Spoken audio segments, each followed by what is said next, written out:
नमस्कार दोस्तों, आपका स्वागत है अपने YouTube चैनल PFP में। हर हफ्ते की तरह इस हफ्ते भी best stocks to buy now का वीडियो आपके सामने आ चुका है। लेकिन उससे पहले अगर आपने चैनल को सब्सक्राइब नहीं किया है तो प्लीज़ सब्सक्राइब कीजिए और रेगुलर अपडेट्स पाने के लिए नोटिफिकेशन बेल को प्रेस कीजिए। साथ ही साथ टेलीग्राम चैनल को भी ज्वाइन कीजिए जिसकी लिंक डिस्क्रिप्शन बॉक्स में दी गई है।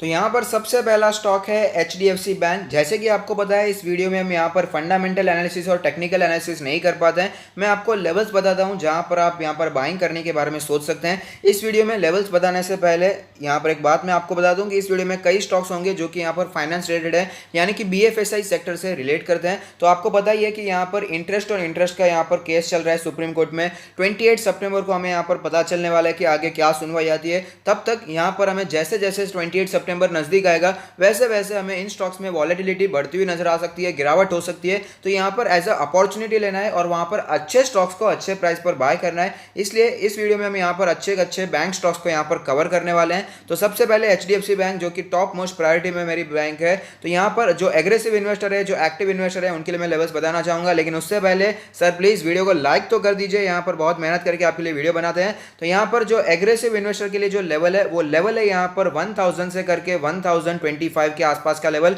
अगर आपको स्टॉक इस लेवल के आसपास नजर आता है तो वहां पर आप बाइंग के बारे में सोच सकते हैं। लेकिन जो वेट करना चाहते हैं, जो कंजर्वेटिव इन्वेस्टर होते हैं, उनके लिए भी हम लेवल जरूर बताएंगे। अब देख पाएंगे स्टॉक ने इस लेवल के आसपास सपोर्ट लिया था जो कि था 940 के आसपास का लेवल। तो अगर आपको स्टॉक कहीं पर भी 940 से 960 के आसपास नजर आता है तो वहां पर कंजर्वेटिव इन्वेस्टर बाइंग के बारे में सोच सकते हैं। नेक्स्ट स्टॉक जो है वो है कोटक महिंद्रा बैंक में। टॉप मोस्ट प्रायोरिटी में HDFC बैंक के बाद मैं कोटक महिंद्रा बैंक को ही प्रेफरेंस देता हूं। तो यहां पर अगर बात करें एग्रेसिव इन्वेस्टर्स के लेवल के बारे में तो आप देख पाएंगे स्ट्रॉन्ग सपोर्ट की तरह हमें यहां पर 1300 का लेवल दिखाई दिया है। तो अगर आपको स्टॉक कहीं पर भी 1270 से 1300 के आसपास दिखाई देता है तो वहां पर आप लॉन्ग टर्म के लिए बाइंग इनिशिएट कर सकते हैं। लेकिन जो वेट कर सकते हैं उनके लिए जो लेवल मैं आपको बताना चाहूंगा वो है 1200 से करके 1250 के आसपास का लेवल। यहां पर आप बाइंग इनिशिएट करने के बारे में सोच सकते हैं। कोटक महिंद्रा बैंक के बाद जिस बैंक को मैं प्रेफरेंस देता हूं वो है ICICI बैंक। तो यहां पर ICICI बैंक में अगर आपको एंट्री लेनी है तो एग्रेसिव इन्वेस्टर के लिए जो लेवल्स होंगे वो होंगे यहां पर 345 से करके 360 के आसपास के लेवल। अगर आपको स्टॉक कहीं पर भी इस लेवल के आसपास नजर आता है तो इसे यहां पर आप लॉन्ग टर्म के लिए बाइंग इनिशिएट करने के बारे में सोच सकते हैं। लेकिन जो वेट कर सकते हैं उनके लिए जो लेवल्स मैं यहां पर आपको बताना चाहूंगा वो होगा यहां पर 320 से करके 340 के आसपास का लेवल। अगर आपको स्टॉक कहीं पर भी इस लेवल के आसपास नजर आता है तो वहां पर आप बाइंग इनिशिएट करने के बारे में सोच सकते हैं। ICICI बैंक के बाद हमारा प्रेफरेंस होगा एक्सिस बैंक को लेकर। तो यहाँ पर एक्सिस बैंक में अगर आप इन्वेस्ट करना चाहते हैं तो जो एग्रेसिव इन्वेस्टर के लिए जो सपोर्ट के प्राइसेस है वो ये है यहाँ पर 400 से लेकर 420 के आसपास का लेवल। यहाँ पर आप बाइंग इनिशिएट करने के बारे में सोच सकते हैं। लेकिन जो वेट करना चाहते हैं, जो कंजर्वेटिव इन्वेस्टर होते हैं, उनके लिए जो मैं लेवल सजेस्ट करना चाहूँगा वो होगा यहाँ पर 360 से करके 380 के आसपास का लेवल। अगर आपको स्टॉक कहीं पर भी इस लेवल के आसपास नजर आता है तो वहां पर आप लॉन्ग टर्म के लिए बाइंग इनिशिएट करने के बारे में सोच सकते हैं।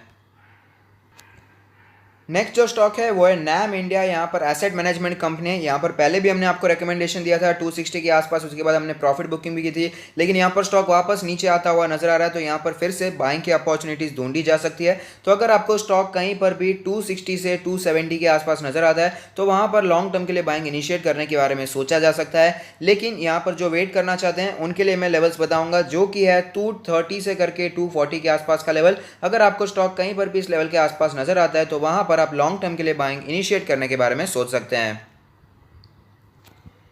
नेक्स्ट स्टॉक है एसेट मैनेजमेंट कंपनी जो कि है HDFC AMC। मेरा पहला प्रेफरेंस HDFC AMC को रहता है, उसके बाद ही यहाँ पर नैम इंडिया को मैं प्रेफरेंस देता हूँ। तो यहाँ पर HDFC AMC में अगर आप इन्वेस्ट करना चाहते हो तो पहले भी हमने यहाँ पर इन्वेस्ट किया था, उसके बाद अच्छा खासा प्रॉफिट भी यहाँ पर स्विंग ट्रेड में कमाया था। फिर से यहाँ पर स्टॉक नीचे आता हुआ नजर आ रहा है। तो यहाँ पर वही लेवल्स है जो कि है 2300 से करके 2350 के आसपास का लेवल। एग्रेसिव इन्वेस्टर यहाँ पर बाइंग के बारे में सोच सकते हैं। लेकिन जो वेट करना चाहते हैं, जो कंजर्वेटिव इन्वेस्टर होते हैं, उनके लिए भी हम लेवल जरूर बताएंगे जो कि है 2100 से 2200 के आसपास का लेवल। अगर आपको स्टॉक कहीं पर भी इस लेवल के आसपास नजर आता है तो वहां पर आप बाइंग इनिशिएट करने के बारे में सोच सकते हैं।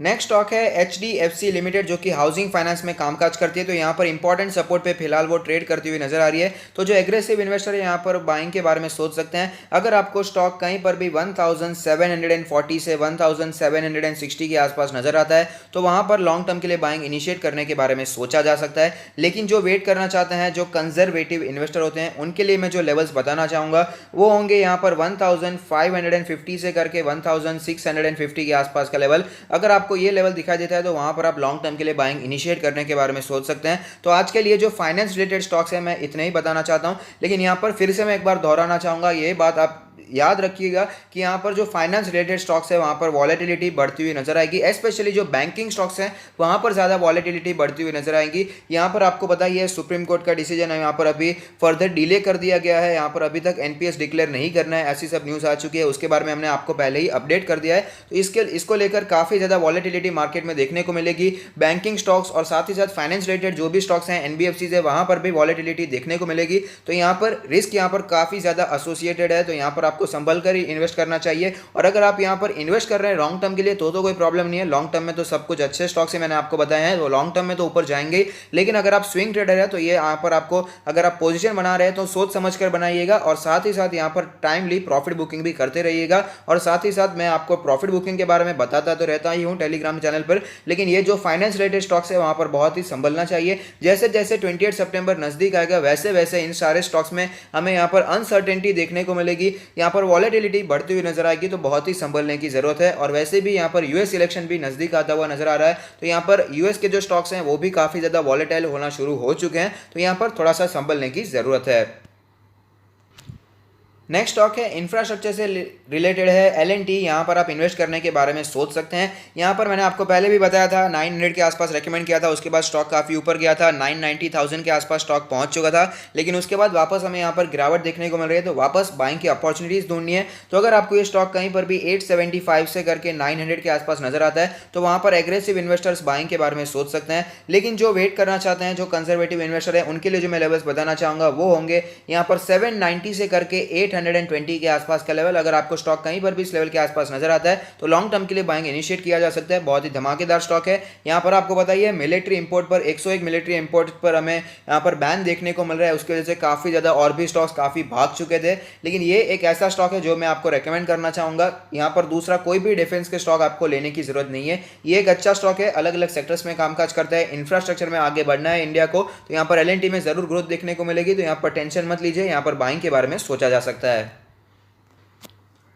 नेक्स्ट जो स्टॉक है वो है ITC। काफ़ी ज़्यादा वेल डाइवर्सिफाइड कंपनी है। यहाँ पर भी पिछले कुछ दिनों में काफ़ी ज़्यादा गिरावट हमें यहाँ पर देखने को मिल रही है। तो यहाँ पर जो एग्रेसिव इन्वेस्टर है, एक्टिव इन्वेस्टर है, 180 से 185 के लेवल पर बाइंग के बारे में सोच सकते हैं। और फिलहाल करंट मार्केट प्राइस 184 के आसपास चल रहा है। तो यहाँ पर अगर आप करंट मार्केट प्राइस पर इन्वेस्ट करते हैं तो कोई भी प्रॉब्लम नहीं है। लेकिन अगर आप वेट करना चाहते हैं तो उनके लिए जो मैं लेवल्स बताना चाहूँगा वो होंगे यहाँ पर 165 से करके 170 के आसपास का लेवल। यहाँ पर हमें गिरावट देखने को मिल रही है क्योंकि ऐसी न्यूज़ आ रही है कि यहाँ पर GST बढ़ाया जा सकता है, सेस बढ़ाया जा सकता है। टोबैको रिलेटेड जो भी प्रोडक्ट्स हैं, यहाँ पर सिगरेट्स हैं, उन पर यहाँ पर टैक्स बढ़ता हुआ नजर आ सकता है। और इसी की वजह से ओवरऑल भी हमें स्टॉक काफी ज्यादा पिटता हुआ नजर आता है। ऑल टाइम चार्ट देखते हैं तो भी हमें पता चलेगा स्टॉक में काफी ज्यादा गिरावट हमें ओवरऑल देखने को मिल रही है। उसका रीजन भी यही है कि टैक्स यहाँ पर बढ़ाया जाता है, जिसकी वजह से स्टॉक काफी ज्यादा प्रेशर में आता हुआ नजर आता है। लेकिन आपको पता होना चाहिए ITC FMCG में काफी ज्यादा एंटर कर चुकी है और यहाँ पर FMCG में से उतना ही रेवेन्यू जनरेट कर पाती है जितना कि ब्रिटानिया इंडस्ट्रीज कर सकती है। तो यहाँ पर आप समझ सकते हैं कि ITC सिर्फ और सिर्फ टोबैको रिलेटेड कंपनीज में काम नहीं करती है। ITC आगे जाकर एक FMCG में कन्वर्ट करने की पूरी कोशिश कर रही है। तो यहाँ पर लॉन्ग टर्म के लिए इन्वेस्टमेंट किया जा सकता है। L&T और ITC दोनों ही ऐसे स्टॉक्स हैं जो कि आपको ज्यादा मूवमेंट जल्दी नहीं दिखाते, बहुत ही स्लो मूवर है, स्लोली मूव करेंगे, लेकिन अच्छे स्टॉक्स हैं, डिविडेंड यील्ड भी अच्छा है। तो यहाँ पर भी आप इन्वेस्टमेंट के बारे में सोच सकते हैं। नेक्स्ट स्टॉक है यहाँ पर नेस्ले इंडिया। ये भी मैंने आपको रेकमेंड किया था, 15,800 के आसपास ये स्टॉक आया था, तब मैंने आपको रेकमेंड किया था। स्विंग ट्रेडर्स ने तो यहाँ पर प्रॉफिट बुकिंग भी कर लिया, लेकिन फिर से यहाँ पर आप बाइंग के बारे में सोच सकते हैं। कौन से लेवल से बाइंग के बारे में वो भी मैं आपको बताना चाहूँगा। 16,000 का जो लेवल है स्ट्रॉन्ग सपोर्ट की तरह दिखाई देता है। अगर आपको 15,800 से करके 16,000 के आसपास स्टॉक दिखाई देता है तो वहाँ पर आप बाइंग के बारे में सोच सकते हैं। अच्छा स्टॉक है, लॉन्ग टर्म के लिए कोई भी प्रॉब्लम नहीं है। लेकिन जो वेट करना चाहते हैं, जो कंजर्वेटिव इन्वेस्टर होते हैं, उनके लिए मैं जो लेवल्स बताने वाला हूँ वो होंगे यहाँ पर 14,000 से करके 15,000 के आसपास का लेवल। अगर आपको स्टॉक कहीं पर भी 14,000 से 15,000 के आसपास नजर आता है तो लॉन्ग टर्म के लिए इसे ग्रैब करना चाहिए। लॉन्ग टर्म में धमाकेदार रिटर्न हमें बनाकर देने वाला है। नेक्स्ट स्टॉक है हिंदुस्तान यूनिलीवर यानी कि HUL। यहाँ पर आप देख पाएंगे काफी दिनों से कंसोलिडेशन दिखाई दे रहा है। 200 डेज का ईएमए का यहाँ पर ये सपोर्ट लेता हुआ नजर आ रहा है। 200 डेज का ईएमए है 2112 के आसपास का लेवल और काफी दिनों तक ये वहां पर आ भी चुका था। यहाँ पर मैंने आपको रिकमेंडेशन भी दिया था, तो अभी भी स्टॉक वापस नीचे आ सकता है, ऐसा नहीं है कि ऊपर ही जाने वाला है। तो अगर आपको स्टॉक कहीं पर भी 2100 से करके 2150 के आसपास नजर आता है तो वहां पर आप बाइंग के बारे में सोच सकते हैं। एग्रेसिव इन्वेस्टर 2100 से 2150 का जो लेवल है वहां पर नजर बनाकर रख सकते हैं। लेकिन जो वेट करना चाहते हैं, जो कंजर्वेटिव इन्वेस्टर होते हैं, उनके लिए जो मैं लेवल्स बताना चाहूंगा वो होंगे यहाँ पर 1200 से करके 1900 से करके 2000 के आसपास का लेवल, माफ कीजिएगा, कंजर्वेटिव इन्वेस्टर के लिए है 1900 से 2000 के आसपास का लेवल। इस लेवल पर आप नजर बनाकर रख सकते हैं और ये स्टॉक आपको अच्छे रिटर्न्स बनाकर देने वाला है। नेक्स्ट स्टॉक है यहाँ पर Relaxo footwear, multi bagger stock रह चुका है। आप देख पाएंगे हमने यहाँ पर आपको रेकमेंड किया था 580 से 600 का रेंज, उसके बाद काफ़ी ज़्यादा ऊपर भी निकल चुका था, हमने प्रॉफिट बुकिंग भी किया, लेकिन वापस स्टॉक हमें नीचे आता हुआ नजर आ रहा है। तो यहाँ पर जो एग्रेसिव इन्वेस्टर है, एक्टिव इन्वेस्टर है, 200 डेज के ईएमए के आसपास इन्वेस्टिंग के बारे में सोच सकते हैं, जो कि फिलहाल कैलकुलेट होकर आता है 617 के आसपास। तो अगर आपको स्टॉक कहीं पर भी 615 से करके 620 630 के आसपास नजर आता है तो वहां पर आप लॉन्ग टर्म के लिए बाइंग इनिशिएट करने के बारे में सोच सकते हैं। हालांकि जो वेट करना चाहते हैं उनके लिए जो मैं लेवल्स रेकमेंड करना चाहूंगा वो होंगे यहाँ पर 570 से करके 590 के आसपास का लेवल। अगर आपको स्टॉक कहीं पर भी इस लेवल के आसपास नजर आता है तो लॉन्ग टर्म के लिए बाइंग ऑफ कोर्स इनिशिएट करनी चाहिए। नेक्स्ट स्टॉक भी फुटवेयर इंडस्ट्री से ही रिलेटेड है, जो कि है बाटा इंडिया। यहाँ पर भी हमने आपको रेकमेंडेशन दिया था, उसके बाद स्टॉक काफी ऊपर भी गया था, स्विंग ट्रेडिंग में प्रॉफिट भी बुकिंग किया, लेकिन वापस यहाँ पर स्टॉक नीचे आता हुआ नजर आ रहा है। तो क्या आप कब बाय करना चाहिए उसके बारे में बात कर लेते हैं। तो अगर आपको स्टॉक कहीं पर भी एग्रेसिव इन्वेस्टर को 1220 से करके 1250 के आसपास नजर आता है तो वहां पर आप लॉन्ग टर्म के लिए बाइंग इनिशिएट करने के बारे में सोच सकते हैं। लेकिन जो वेट करना चाहते हैं, जो कंजर्वेटिव इन्वेस्टर होते हैं, उनके लिए जो मैं लेवल्स रेकमेंड करूंगा वो होंगे 1150 से करके 1180 के आसपास के लेवल्स। अब यहां पर बाइंग इनिशिएट करने के बारे में सोच सकते हैं। नेक्स्ट स्टॉक है MGL। तो यहाँ पर एग्रेसिव इन्वेस्टर बाइंग के बारे में सोच सकते हैं। 850 से करके 900 का लेवल काफ़ी अच्छा लेवल है, यहाँ पर बाइंग के बारे में सोचा जा सकता है। लेकिन जो वेट करना चाहते हैं, जो कंजर्वेटिव इन्वेस्टर होते हैं, उनके लिए जो लेवल अच्छा रहेगा वो होगा यहाँ पर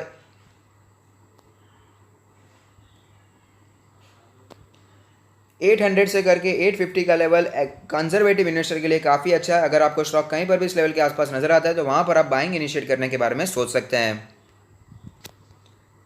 नेक्स्ट स्टॉक है IGL को भूलना नहीं चाहिए, काफ़ी समय से मैं इसमें आपको रिकमेंडेशन भी दे रहा हूँ। यहाँ पर एक्यूमुलेशन का टाइम चलता हुआ नजर आ रहा है। 380 का सपोर्ट काफ़ी ज़्यादा स्ट्रॉन्ग सपोर्ट की तरह फिलहाल हमें यहाँ पर नजर आ रहा है। तो अगर आपको स्टॉक कहीं पर भी 380 से 390 के जोन में दिखाई देता है तो वहाँ पर आप बाइंग के बारे में सोच सकते हैं। लेकिन जो वेट करना चाहते हैं, जो कंजर्वेटिव इन्वेस्टर होते हैं, उनके लिए जो लेवल अच्छा है वो है यहाँ पर 350 से करके 365 के आसपास का लेवल। अगर आपको स्टॉक कहीं पर भी इस लेवल के आसपास नजर आता है तो वहाँ पर आप बाइंग इनिशिएट करने के बारे में सोच सकते हैं। नेक्स्ट स्टॉक है पॉलीकैब। यहाँ पर भी इन्वेस्टमेंट किया जा सकता है लॉन्ग टर्म के लिए। यहाँ पर अगर बात करें एग्रेसिव इन्वेस्टर के लिए, तो एग्रेसिव इन्वेस्टर के लिए जो मैं रेकमेंड करना चाहूँगा वो लेवल्स होंगे यहाँ पर 820 से करके 850 के आसपास का लेवल। अगर आपको ये स्टॉक कहीं पर भी इस लेवल के आसपास नजर आता है तो लॉन्ग टर्म के लिए बाइंग इनिशिएट की जा सकती है और फिलहाल स्टॉक इसी रेंज में ट्रेड करता हुआ नजर आ रहा है। जो वेट करना चाहते हैं वो 750 से 780 के रेंज का वेट कर सकते हैं और वहाँ पर बाइंग इनिशिएट करने के बारे में भी सोच सकते हैं। नेक्स्ट जो स्टॉक है वो है आरती इंडस्ट्री, केमिकल सेक्टर से ये जुड़ा हुआ स्टॉक है। तो यहाँ पर जो एक्टिव इन्वेस्टर है, एग्रेसिव इन्वेस्टर है, वो बाइंग करने के बारे में सोच सकते हैं। 950 से 1000 रुपीज़ की रेंज में यहाँ पर बाइंग करने के बारे में सोचा जा सकता है। लेकिन जो वेट करना चाहते हैं, जो कंजर्वेटिव इन्वेस्टर होते हैं, उनके लिए जो रेकमेंड करना चाहूँगा, पहले स्टॉक ने सपोर्ट लिया था 880 के आसपास के लेवल पर। तो अगर आपको स्टॉक कहीं पर भी 880 से करके 920 के आसपास नजर आता है तो वहाँ पर आप लॉन्ग टर्म के लिए बाइंग इनिशिएट करने के बारे में सोच सकते हैं।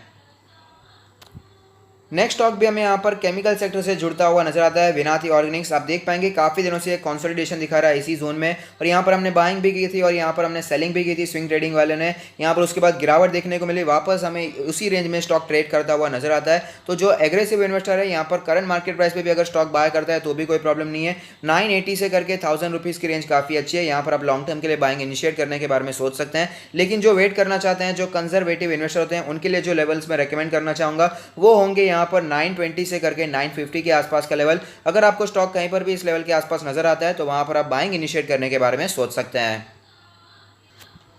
नेक्स्ट स्टॉक है एक्साइड इंडस्ट्री, जो कि कामकाज करती है बैटरीज बनाने में। तो यहाँ पर हमने आपको रेकमेंड किया था 145 के आसपास लेने के लिए, और साथ ही साथ ये भी कहा था कि इसमें टाइम जरूर लगेगा, रिटर्न्स हमें जरूर देखने को मिलेंगे। तो आप देख पाएंगे स्टॉक ने हमें अच्छे रिटर्न्स भी बनाकर दिए, 20% के आसपास के 2 महीने में हमें रिटर्न्स देखने को मिले थे, और स्टॉक वापस हमें नीचे आता हुआ नजर आ रहा है, बाइंग रेंज के आसपास आता हुआ नजर आता है। तो जो एग्रेसिव इन्वेस्टर है, एक्टिव इन्वेस्टर है, वो यहाँ पर बाय करने के बारे में सोच सकता है। 150 से करके 160 के आसपास की रेंज में यहाँ पर लॉन्ग टर्म के लिए बाइंग इनिशिएट की जा सकती है, और फिलहाल स्टॉक 155 के आसपास ही ट्रेड करता हुआ नजर आ रहा है। जो वेट करना चाहते हैं उनके लिए भी हम लेवल जरूर बताएंगे, जो कि है यहाँ पर 140 से करके 150 के आसपास का लेवल। अगर आपको स्टॉक कहीं पर भी इस लेवल के आसपास नजर आता है तो वहां पर लॉन्ग टर्म के लिए बाइंग इनिशिएट करने के बारे में सोचा जा सकता है।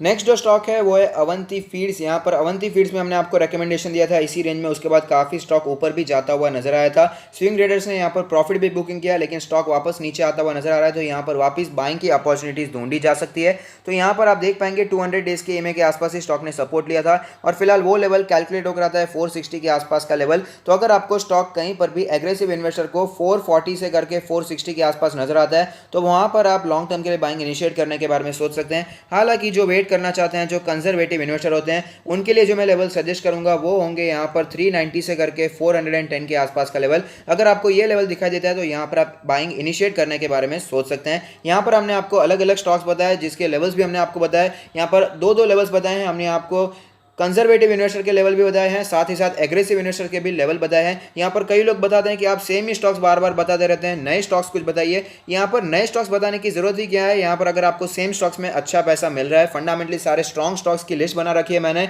यहाँ पर, जिसमें अच्छा प्राइस मिलता रहता है। यहाँ पर अच्छे लेवल्स, यहाँ पर हर हफ्ते लेवल्स चेंज होते रहते हैं। तो यही तो गेम है शेयर मार्केट में, यहाँ पर स्टॉक्स अगर भले ही सेम रहे लेकिन लेवल्स चेंज होते जाते हैं, और वो लेवल्स को हमें प्ले करने की कोशिश करनी चाहिए। नए स्टॉक्स मिले या ना मिले, लेकिन अगर फंडामेंटली स्ट्रॉन्ग स्टॉक्स में आप बने रहेंगे तो उसमें कोई भी प्रॉब्लम मुझे दिखाई नहीं देती है। तो यहाँ पर इन स्टॉक्स पर आप नजर बनाकर रख सकते हैं, और बाइंग के बारे में भी सोच सकते हैं, जो कि आपको शॉर्ट टर्म और लॉन्ग टर्म दोनों में अच्छा फायदा भी दे सकते हैं।